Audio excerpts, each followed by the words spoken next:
श्री राधा कृष्ण के चरणारविंदों में शतकोटि नमन बंदन।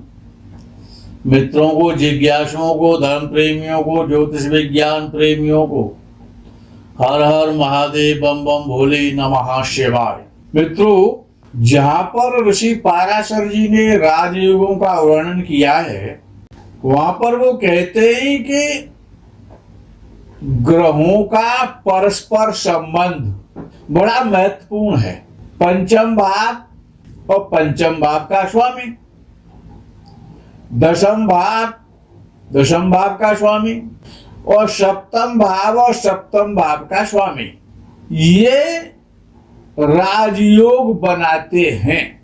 लेकिन द्वितीय भाव को भी शामिल करना चाहिए कि वो दशम से पंचम है और पंचम से दशम है।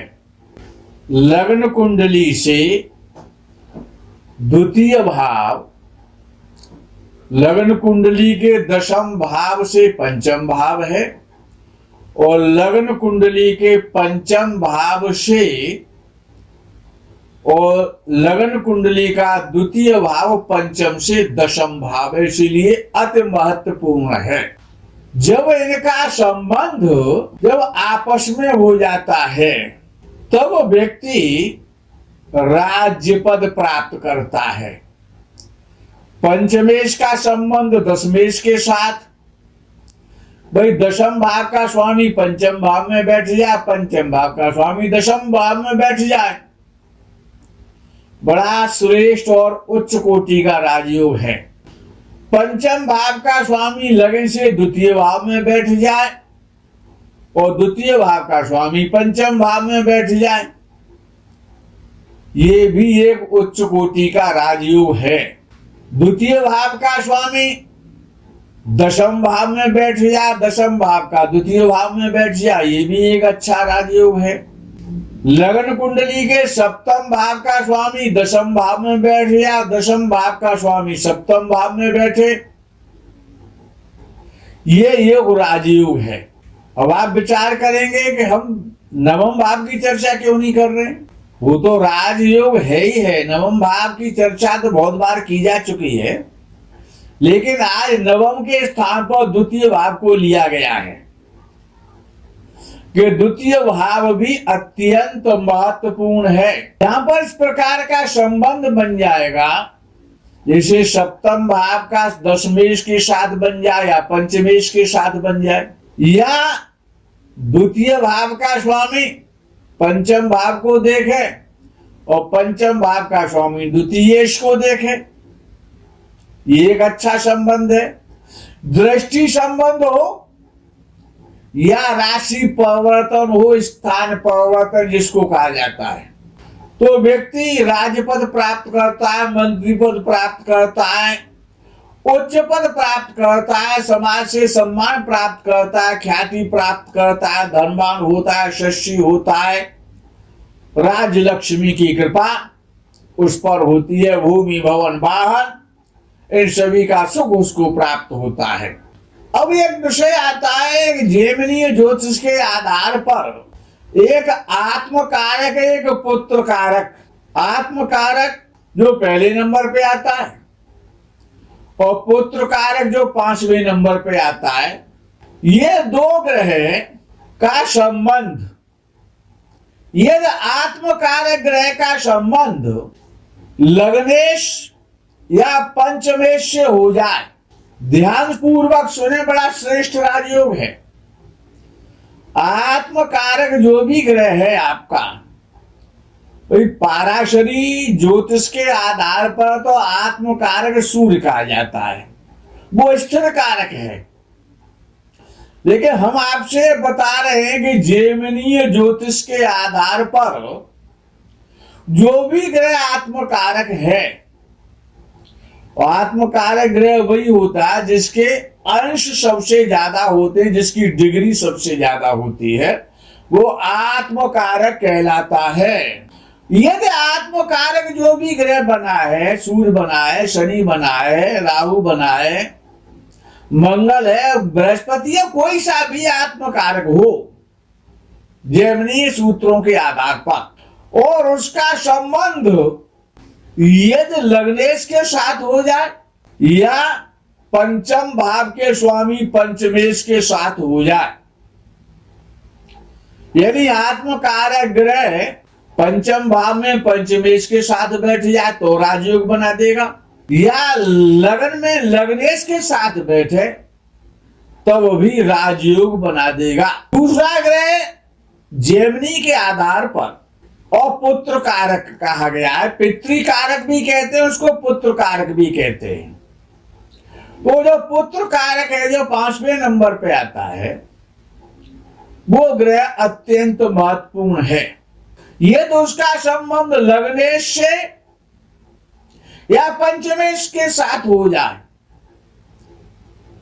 युति हो या दृष्टि का संबंध हो जाए परस्पर, जो भी पुत्र कारक है, ये दो लग्न कुंडली में लगन में बैठे या पंचम भाव में बैठे पुत्र कारक ग्रह, तो व्यक्ति को धनवान बनाता है, यशस्वी बनाता है, राजाधिराज बनाता है, बड़ा आदमी बनाता है, बहुत सारी संपत्ति, प्रॉपर्टी,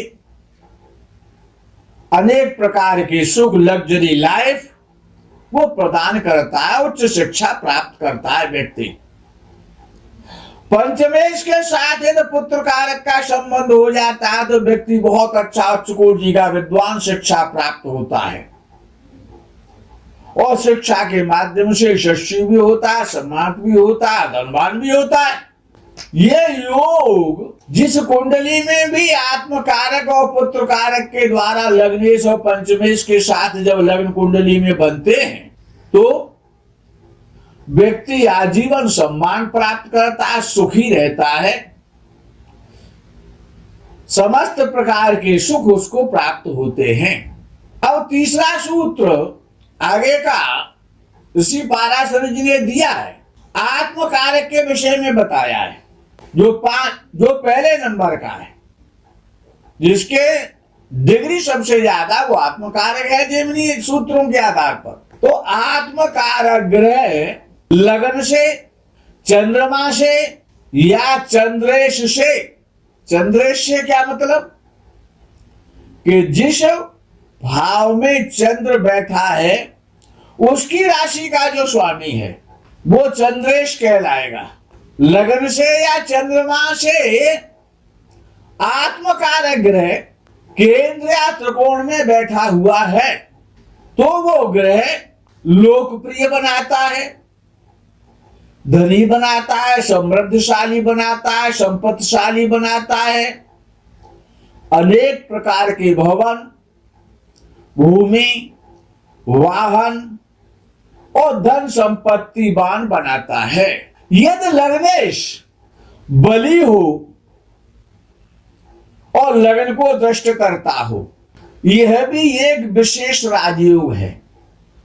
लगन का स्वामी लगन को जब देखता है तो वो भी एक राजयोग या मुख्य राजयोग में इसकी गणना की गई है। और यहां तक ऋषि पाराशर लिखते हैं कि लग्नेश यदि नीच का होकर भी यदि लगन को देख रहा है, लगन कुंडली की बात कर रहा हूं, वर्ग चार्टों की, अन्यों की बात नहीं कर रहा, कि यदि जन्म कुंडली का लग्नेश बलवान होकर के जब लगन को देखता है तो राजयोग बनाता है, संपत्तिशाली बनाता है, यशस्वी बनाता है, दीर्घायु बनाता है, कीर्तिवान बनाता है, निरोग बनाता है। और यहां तो लिखा गया है कि लगन का स्वामी लग्नेश नीच राशि का होकर भी यदि लगन को देखता है तो वो भी एक श्रेष्ठ राजयोग है, उसको गलत ना माना जाए। वो भी वैभव देगा, लक्ष्मी कृपा करेगी, समस्त प्रकार के सुख प्राप्त होंगे। ये विशेष राजयोग हैं। आत्मकारक के द्वारा, पुत्र कारक के द्वारा, लग्नेश के द्वारा, द्वितीय भाव के द्वारा, पंचम भाव के द्वारा, सप्तम भाव के द्वारा और दशम भाव के द्वारा, ये योग इनमें से एक या दो, कभी कभी तीन भी हो जाते हैं, अगर ये योग किसी के कुंडली में बन रहे हैं, ऐसा व्यक्ति बड़ा महापुरुष होता है। और विद्वानों ने यहां तक लिखा है कि स्वर्गस्थता नाम यह जीवलोके, यानी कि वो व्यक्ति स्वर्ग से आया हुआ प्राणी है। वो धनी भी होगा, धार्मिक भी होगा, तीर्थ यात्रा भी करेगा, धन भी कमाएगा, ईमानदार भी होगा, सच्ची भी होगा, बलि भी होगा, संपत्तिशाली भी होगा, अनेक गुणों से विभूषित होगा। मित्रों, आज के प्रकरण में यही विराम करते हैं। आगे के प्रकरण का आप इंतजार करें। तब तक के लिए हर हर महादेव, बम बम भोले, नमः शिवाय। जय गो माता दी।